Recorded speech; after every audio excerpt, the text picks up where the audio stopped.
Ce panneau à droite de Darktable Style va vous fournir une fonctionnalité puissante de ce logiciel.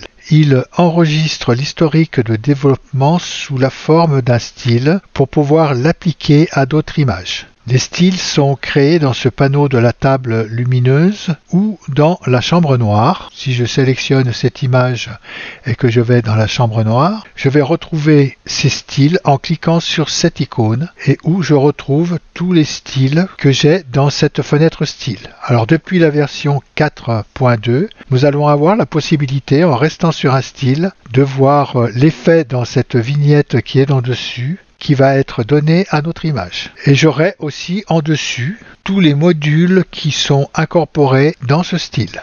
Si je veux appliquer par exemple un style de cadre vert à mon image, je pourrais l'appliquer depuis ici et où je vais avoir dans l'historique le cadre décoratif. Je vais réinitialiser ma photo et retourner dans la table lumineuse. Dans cette fenêtre qui est ici sur la droite, cela est pareil. Chaque fois que je vais aller sur un style, je vais avoir dans la vignette l'image du style que je vais appliquer sur mon image et avoir aussi tous les modules qui ont été appliqués à ce style. Je vais avoir un champ de recherche en dessus où je pourrai taper le nom du style afin de le retrouver plus vite. Car dans cette fenêtre, vous allez pouvoir ajouter le nombre de styles illimité. Donc avant de montrer le fonctionnement et l'unité des styles de Darktable, voyons d'abord les options de cette fenêtre style dans la table lumineuse. Le premier réglage, je vais avoir cloner l'image et appliquer le style. Lorsque vous allez appliquer un style à votre image ou aux images sélectionnées, car je pourrais sélectionner plusieurs images pour appliquer un style, l'activation de cette case crée un clone de l'image avant de lui appliquer un style, c'est-à-dire une copie de votre image où elle va appliquer le style. Cela va vous permettre de préserver votre image plutôt que de lui appliquer ce style directement dessus. Vous allez désactiver cette option si vous voulez essayer divers styles sans créer de multiples copies de votre image. Mais il faut être conscient que dans ce cas, tout historique existant de votre image sera écrasé et ne pourra pas être récupéré. Nous avons le mode. Alors dans le mode, on va pouvoir choisir empiler et écraser. Pour contrôler la manière d'appliquer le style, car vous pourrez en double cliquant sur le nom d'un style appliquer ce style à toutes les images sélectionnées. Ce style peut être appliqué en remplaçant leur historique mode écrasé ou en l'ajoutant à leur historique mode empilé. Par défaut, Darktable vous propose empiler afin de garder l'historique. Je vais laisser ici sur empiler par défaut. Ensuite, nous avons créer. Je pourrais créer un style par rapport à cette image sélectionnée ou des images sélectionnées. En cliquant sur créer, une fenêtre de création de style apparaît où je vais pouvoir donner un nom, une description et inclure ou exclure en cliquant sur ces cases à cocher les modules qui sont incorporés dans cette image. Je vais fermer cette fenêtre. Si vous voulez créer vos styles, il vaudra mieux les créer depuis la chambre noire plutôt que de les créer depuis la table lumineuse. Éditer ou modifier. Les styles sont des collections d'éléments d'historique. Après avoir pressé sur modifier ou éditer, on va modifier en dessous, il vous sera demandé dans une boîte de dialogue d'inclure ou d'exclure des éléments. Là, je n'ai créé encore pour l'instant aucun style sur cette image. Par exemple, je vais choisir cette image et je vais prendre, je vais regarder ce que ça peut donner avec un rosé jaune. Oui, un sépia couleur, un traitement croisé peut-être.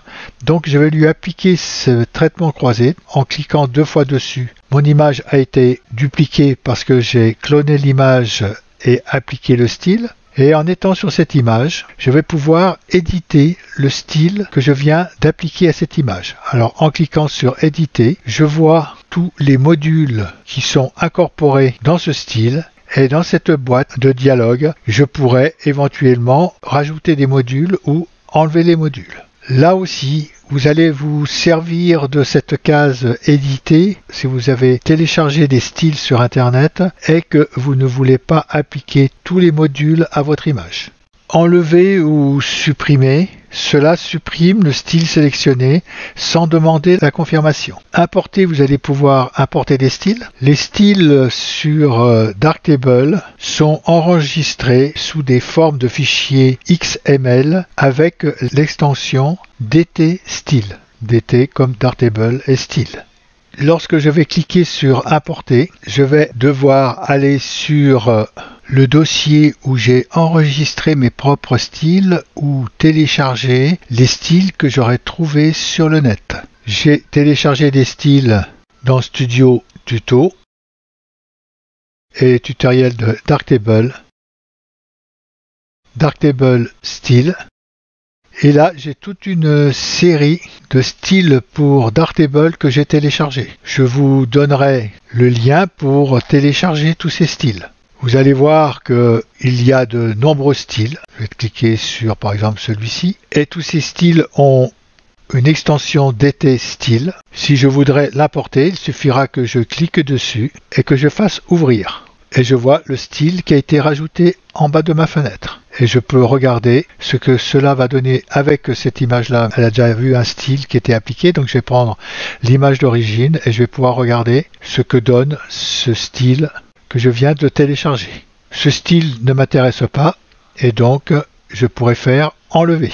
Et ce style ne va plus être dans ma liste de cette fenêtre de style. Alors comme nous parlions de ce téléchargement de style en cliquant sur importer, je me retrouve dans cette fenêtre, donc là je vais faire un retour arrière. Donc là vous allez avoir tous ces styles, mais alors quand vous allez cliquer sur un style, vous allez voir le nom du style. Bon là c'est un noir et blanc, où vous avez des couleurs négatives, mais vous n'allez pas voir le style que vous allez vraiment télécharger.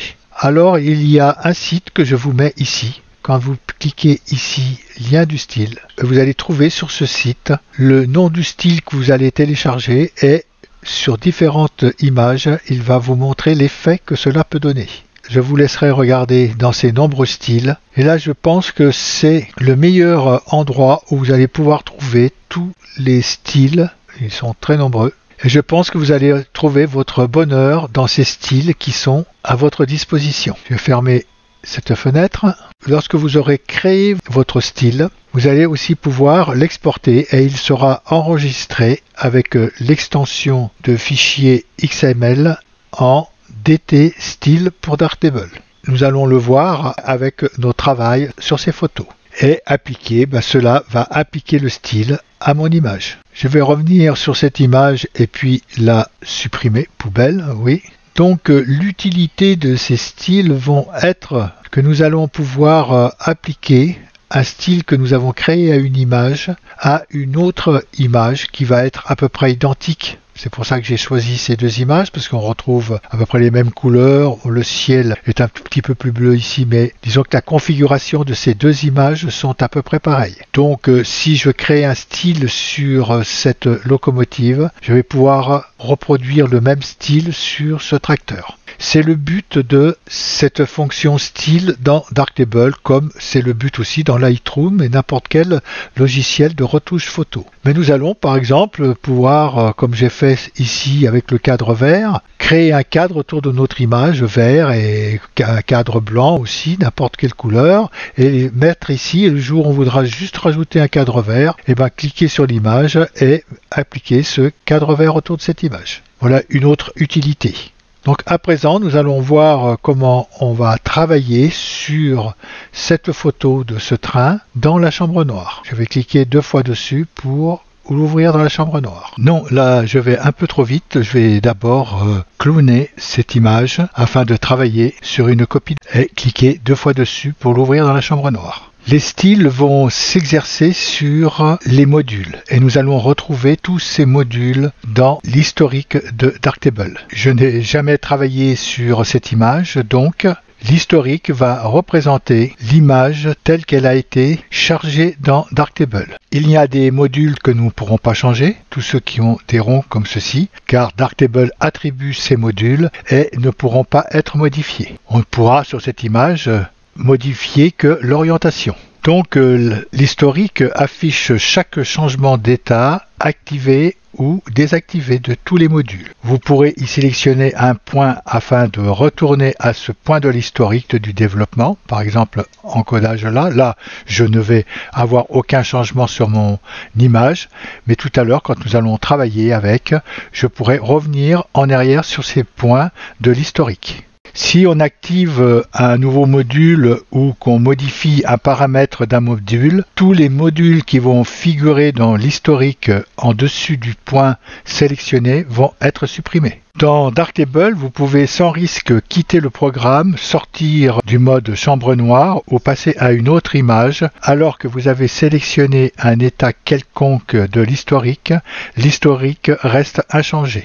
Si je clique sur compresser l'historique, cela va générer le plus petit historique produisant l'image courante. Par exemple, s'il y a des éléments de l'historique qui ne sont pas utilisés, ceux-ci vont être supprimés.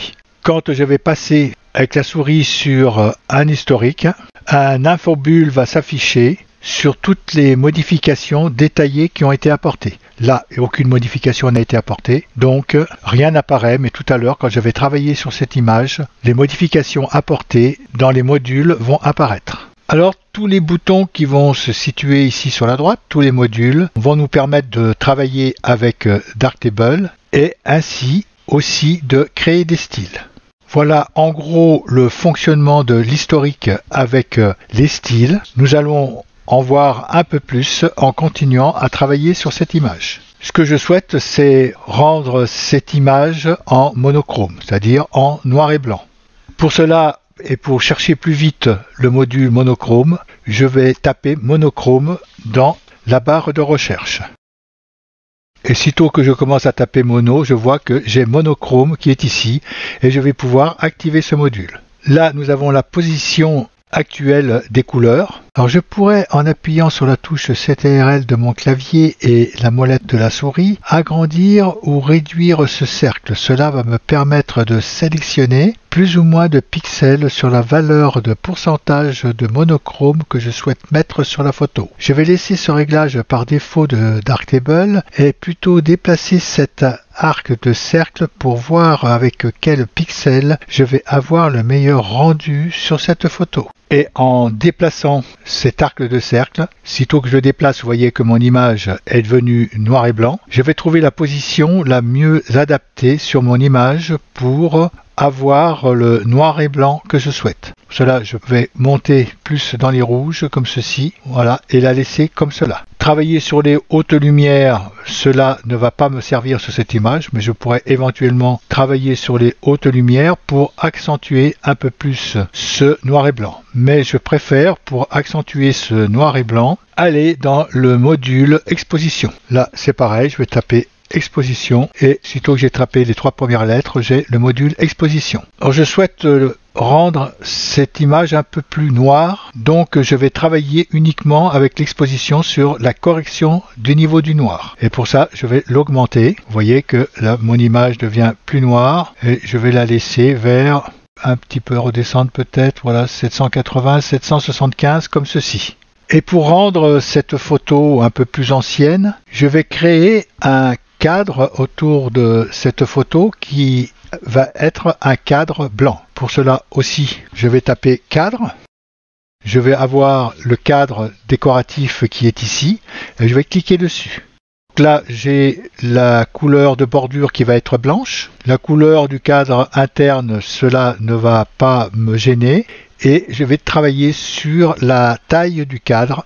Là, je suis à 10%. Je vais réduire et là, je vais remonter comme ceci. La laisser vers 5, vers 4. Voilà, que j'ai un léger blanc autour. 4,35 comme ceci, ça me va très bien. Donc là, j'ai un aspect de cadre constant. J'aurais pu prendre un autre aspect de cadre, c'est-à-dire par exemple sur l'image, mais je préfère rester sur un cadre d'aspect constant. Avec cela, je vais avoir la même bordure tout autour de mon image. Je trouve aussi que ce blanc est un tout petit peu trop blanc par rapport au vieillissement que je voudrais faire de cette photo. Donc le blanc, je vais cliquer sur cette couleur et le rendre un tout petit peu plus gris comme ceci. Sélectionner, oui, peut-être un petit peu trop gris, donc je vais revenir voilà, sur la valeur du haut, sélectionner, voilà, le laisser comme ceci.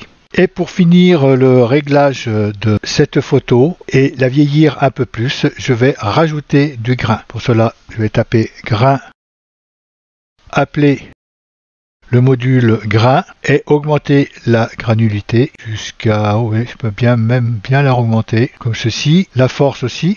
Et le biais des tons moyens aussi, comme ça je vais ressortir mon grain derrière, voilà, laisser avec ces valeurs, peut-être remonter encore un petit peu plus la force, de façon à vieillir un tout petit peu plus la photo, et la granulité aussi, voilà, et laisser comme ceci. À présent, tous ces réglages que j'ai fait sur cette photo, voyez, sitôt que je viens me positionner sur grain, je vais avoir les valeurs de granulité que j'ai mis, autant que ce soit pour le cadre décoratif ou pour l'exposition. Je pourrais revoir la photo à l'état de l'exposition, mais il ne faudra pas que je travaille sur cette exposition car le grain et le cadre décoratif vont disparaître de mes réglages. Donc je vais remonter sur le cadre décoratif et maintenant sur le grain que je viens de rajouter. Et si je souhaite modifier cette exposition, il faudra que je retourne sur le module exposition en ayant le dernier réglage en haut de cette pile comme j'ai maintenant dans l'historique pour rectifier la valeur de cette exposition. Pour enregistrer le style que j'ai créé avec cette photo, je vais retourner dans la table lumineuse, saisir cette photo et je vais créer le style. Donc dans notre style que nous avons fait, je vais l'appeler, j'ai des noirs et blancs qui sont ici, donc je vais l'appeler noir et blanc 04. Description, je pourrais donner par exemple image monochrome avec bruit. Et dans ces modules, donc l'ordre des modules, je ne suis pas obligé de le conserver. Par contre, j'ai donné du grain, donc je vais le garder. Le cadre décoratif aussi, l'exposition aussi, le monochrome aussi. L'orientation, c'est des modules à rajouter Darktable, donc je vais les supprimer de mon style. Donc dans ce style, je vais avoir que ces 4 modules qui vont être pris en compte. Et là, je vais faire enregistrer. Donc j'ai le noir et blanc 4 qui est ici et que je pourrais appliquer sur d'autres images, par exemple sur ce tracteur, et où je vais cliquer 2 fois sur le noir et blanc 4. Et là, j'ai l'image du tracteur qui a été traitée avec le style. Afin de voir les deux images côte à côte, je vais les saisir, clique sur une image et la touche CTRL enfoncée clique sur l'autre image. Puis, allez sur l'icône double exposition de Darktable pour voir ces deux styles. Et vous voyez que les deux images ont le même aspect. Remettre comme j'étais et nous allons à présent travailler avec cette image où nous allons rendre un sépia mais avec un halo lumineux dessus. Alors pareil, je vais faire une copie de cette image et l'ouvrir dans la chambre noire. Alors j'aime bien les photos anciennes avec un look un peu jauni comme on le retrouve dans le sépia. Et cette image n'a pas été travaillée. L'historique, vous voyez, si je clique dessus et que je réinitialise l'historique, on voit que cette image n'a pas eu de réglage auparavant. Donc je vais appliquer un contraste de couleur. Pareil, pour aller plus vite, pas chercher dans tous les modules, je tape contraste. Le contraste de couleur, il est ici, je vais cliquer dessus. Et donc je vais appliquer ce contraste pour noircir un peu plus cette photo. Nous allons travailler aussi avec les modes de fusion, car ces modes de fusion sont très importants avec Darktable. Pour l'activer, je vais cliquer ici, et en mode de fusion, ici, j'ai normal. Lorsque je voudrais plutôt tomber dans de la chromacité, donc je vais prendre une mode de fusion chromatique qui est ici. En opacité, je vais laisser à 100. Et par contre, pour avoir un effet un peu plus noir sur mon image, je vais descendre le contraste de vert magenta, vert 70, voilà, 71. Et le contraste des blancs et jaunes, je vais le descendre un tout petit peu aussi. Je regarde sur mon image que ça peut donner. Là, j'ai été un petit peu trop loin. Oui, vers 68, 69, ça doit être bon. Donc, je viens d'appliquer ce contraste pour voir le avant-après. Vous allez voir que j'ai foncé légèrement ma photo. Voilà le avant et voilà le maintenant. Ensuite, je vais appliquer une colorisation sur cette image. Je vais retaper coloriser ici. J'ai le module qui est ici. La colorisation va commencer à me créer un aspect sépia en la colorisant avec un fond de teinte rouge orangé. Avec ce module colorisé, nous allons aussi travailler avec les modes de fusion. Là, je suis en mode de fusion normal et je vais prendre un mode de fusion multiplié qui est ici. Vous voyez, sitôt que j'ai pris le mode de fusion multiplié, je vais commencer à donner sur mon image un aspect sépia qui va être un peu rouge, mais nous le modifierons par la suite. Et je pourrais déjà gagner un tout petit peu en allant sur les jaunes avec les teintes, monter ceci à peu près dans les jaunes à 18%. La saturation, la clarté et le mélange des sources, je vais tout laisser comme ceci par défaut. Et comme sur la première image, nous allons travailler avec le module monochrome que je vais chercher ici aussi pour aller plus vite. Monochrome, je le trouve ici. Donc avec ce module monochrome, je vais travailler aussi avec un mode de fusion. Vous voyez, sitôt que je clique sur les modes de fusion, là j'étais en normal, comme ça activé mon image au noir. Je ne souhaite pas qu'elle devienne noire, mais que je commence à avoir la couleur sépia que je souhaite. Alors pour cela, je vais travailler déjà avec les 4 pixels qui sont au centre, qui sont là sur le jaune. Pour cela, touche CTRL enfoncé, je vais réduire ce cercle et ensuite le remonter sur ces parties qui sont jaunes. Peut-être le réduire un tout petit peu plus. Sinon peut-être le redescendre ici. Oui, là je vais être un petit peu moins dans le jaune. Je vais voir, après avoir appliqué mon mode de fusion, ce que cela va donner. Alors en mode de fusion, je vais choisir un mode de fusion qui va être en superposé et en opacité, je vais le laisser à 100. Superposé est ici. Et vous voyez, sitôt que j'ai mis ce mode de fusion en superposé, comme nous avons cet aspect sépia qui vient sur notre image et qui assombrit le fond et qui fait ressortir toutes les zones claires de notre image. Pour affiner ce réglage, je vais appliquer une courbe de tonalité afin d'avoir un tout petit peu plus de jaune. Je souhaite que ça soit un peu plus jauni. Donc je vais taper courbe de tonalité qui est ici. Je clique dessus. Je vais créer un premier point ici pour voir et le monter. Vous voyez là tout de suite, je vais foncer un tout petit peu plus et rattraper un petit peu plus de jaune. Je vais mettre un deuxième point en même endroit en bas et le monter aussi. Là par contre en bas je vais plus éclaircir, c'est ce qui est tout à fait normal. Et donc là je vais reposer un troisième point et où je vais rassombrir un tout petit peu derrière, pas trop non plus.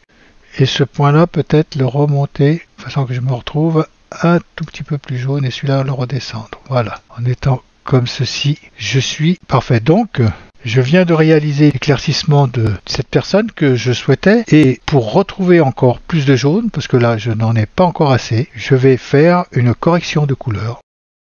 Correction de couleur qui est ici. Alors là, je vais pouvoir aller taper carrément dans le jaune. Je vais mettre mon point blanc ici et mon point noir, je vais le mettre légèrement ici. Regardez ce que ça donne.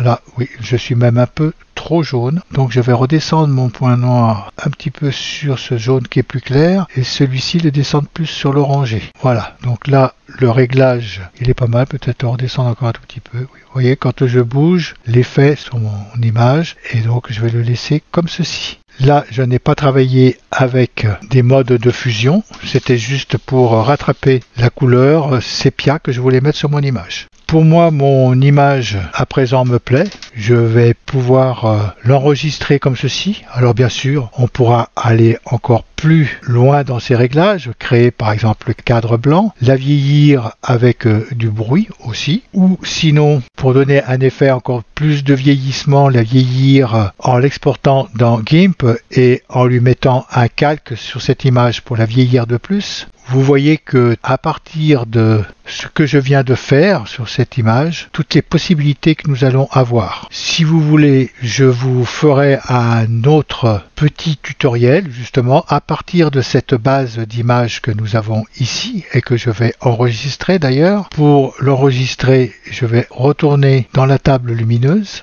J'ai mon image qui est ici, faire créer.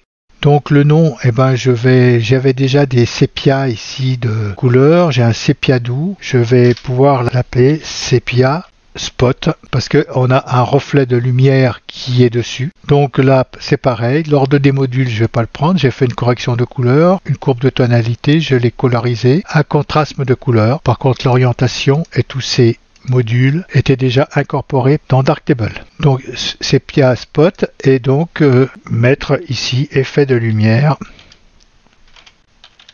et enregistrer. Et ben voilà pour cette partie de ce tuto. Dans le descriptif de cette vidéo, je vous joins un lien afin que vous puissiez télécharger les fichiers sources de ce tutoriel. Vous trouverez aussi les sources de la seconde vidéo et vous pourrez également visionner ou télécharger les 2 vidéos du tutoriel de Darktable, ses styles et presets. Profitez-en pour naviguer sur le site et voir les ateliers que je réalise et tout cela gratuitement. Si ce tutoriel vous a plu, n'oubliez pas de cliquer sur la main j'aime ce contenu en dessous de cette vidéo. Et si vous ne l'avez pas encore fait, abonnez-vous à la chaîne, vous serez ainsi averti des nouveaux tutoriels. Je vous dis à bientôt.